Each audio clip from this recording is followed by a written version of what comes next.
안녕하세요. 공부하는 의사 손정식입니다. 오늘은 코비드-19 백신에 대해서 말씀해 드리겠습니다. 먼저 결론을 보여드립니다. 코비드-19 팬데믹을 해결하기 위한 국제적 공조를 통해 유례가 없을 정도로 빠르게 코비드-19 백신이 만들어졌습니다.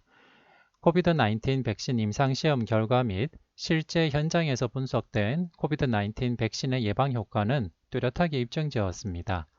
특히 중증 감염 예방과 사망 위험 감소 효과는 더 뚜렷하였습니다. 교차 접종, 즉 아스트라제네카 백신을 먼저 맞고 mRNA 백신을 그 다음 맞는 교차 접종은 동일 백신 접종 완료와 비교하여 중화 항체 반응이 증가하거나 유사하며 전신 반응은 수용 가능한 것으로 확인되었습니다. 주요 변이형 바이러스에 대한 기존 백신의 감염 예방 효과는 약간 감소하였지만 2회 접종 완료 시 80% 이상 감염이 예방되었습니다. 델타 변이는 높은 전파력 입원율을 보여주었지만 백신의 중증 감염 보호 효과는 유지되었습니다. 코비드-19 백신 효과 지속 기간에 한계가 있을 수 있으므로 추후 연구 결과에 따라 우리나라에서도 추가 접종, 즉 부스터샷에 대한 논의가 필요할 것입니다.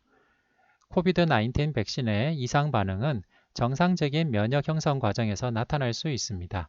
대부분은 별다른 조치 없이 3일 이내 증상이 사라집니다. 주요 이상 반응 중 혈소판 감소성 혈전증과 심근염, 심낭염은 특별한 주의와 관리가 필요합니다. 아스트라제네카 백신 사용의 잠재적 이득인 코로나19 감염 사망 예방 효과와 위해 혈전증 부작용의 비교 분석 결과 30세 미만에서는 위험과 이익을 견주기 어려워서 권고하기 어려웠지만은 50세 이상은 이익이 위험을 압도하였습니다. 코비드-19 돌파 감염이 발생하더라도 위중증 및 사망 예방을 위한 예방접종의 효과는 매우 중요합니다. 그리고 코비드-19 백신 접종을 받더라도 돌파 감염이 발생할 수 있으므로 예방접종 이후에도 마스크 착용과 거리 두기 등 방역 수칙 준수가 필요합니다. 코로나 바이러스 감염증 코비드-19는 신종 병원체인 중증 급성 호흡기 증후군 코로나 바이러스 2, 사스코브2에 의한 질환입니다. 2019년 12월 중국 우한에서 원인 불명의 폐렴으로 처음 보고되었고 전파력이 빠르고 많은 사망자를 보이고 있으며 WHO는 2020년 3월 11일 팬데믹 선언을 하였습니다. 백신을 만들기 위한 국제적 공조를 통해 유례가 없을 정도로 빠르게 코비드-19 백신이 만들어졌고 2020년 12월 세계 최초로 영국에서 코비드-19 백신 접종이 시작되었습니다.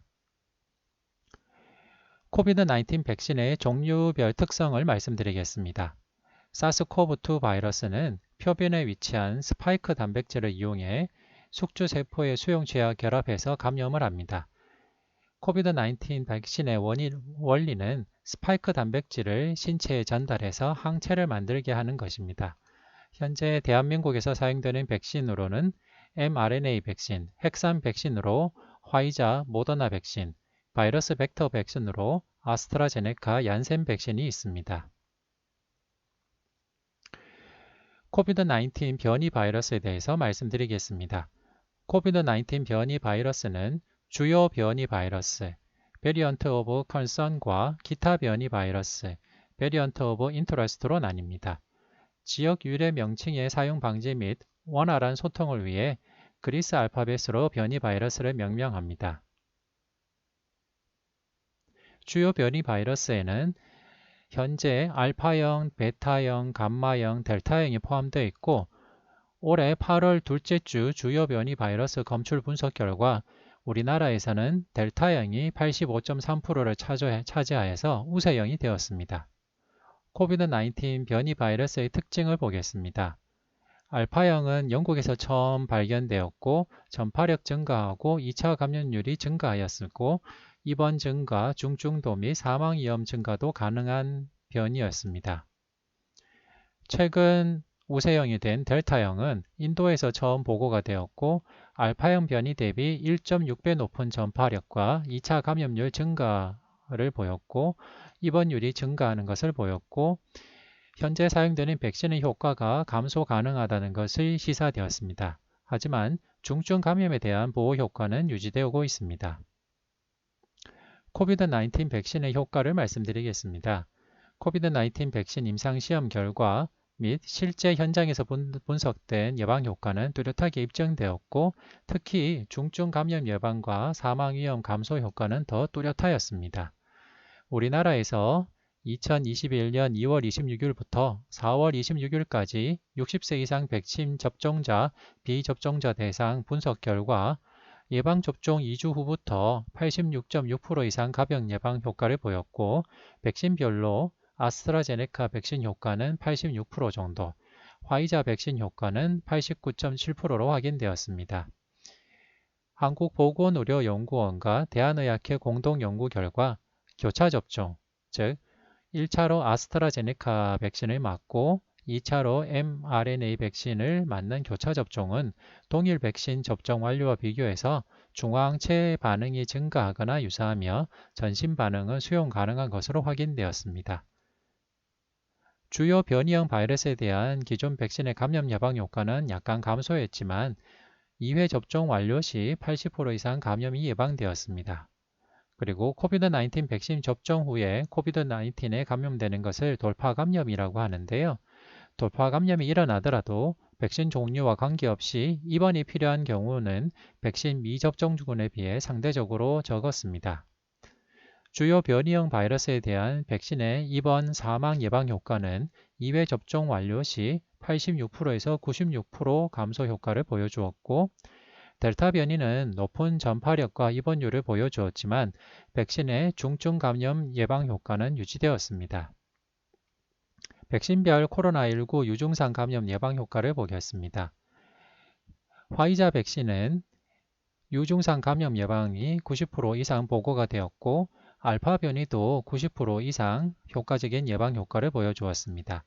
델타 변이는 80% 이상 효과적인 예방 효과를 보여주었고 베타 감마 변이도 유증상 감염 예방 효과가 80% 이상이었습니다. 아스트라제네카 백신은 알파 변이는 70에서 60%대의 보호 효과를 보여주었고 델타 변이도 60에서 80%대의 보호 효과를 보여주었습니다. 모더나 백신은 알파 변이는 90% 이상의 예방 효과를 보여주었고 델타 변이는 72% 정도의 예방 효과를 보여주었습니다.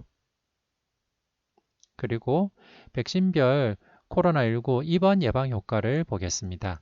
화이자 백신은 알파 변이는 95%의 입원 예방, 입원 및 사망 예방 효과를 보여주었고 델타 변이는 96%에서 80% 정도의 입원 예방 또는 입원 사망 예방 효과를 보여주었습니다.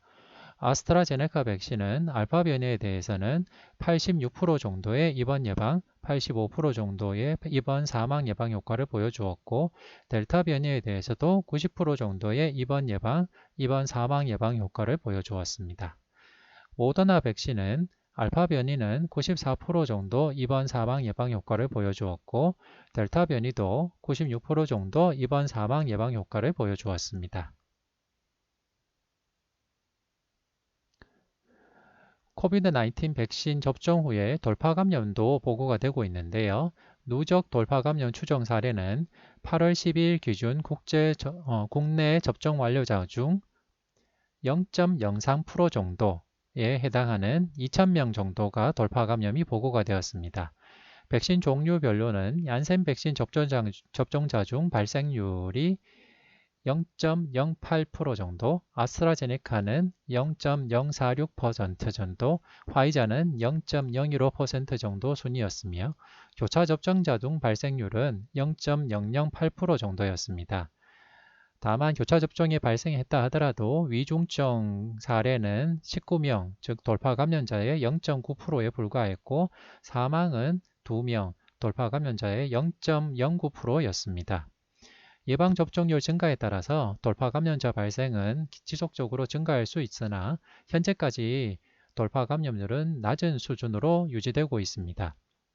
예방접종 후 확진되더라도 위중증 및 사망할 확률 또한 미접종자와 비교해서 극히 낮았습니다. 따라서 돌파 감염이 발생하더라도 위중증 및 사망 예방을 위한 예방접종은 매우 중요하고 코비드-19 백신 접종을 받더라도 돌파 감염이 발생할 수 있기 때문에 예방접종 이후에도 마스크 착용과 거리 두기 등 방역 수칙 준수가 필요합니다.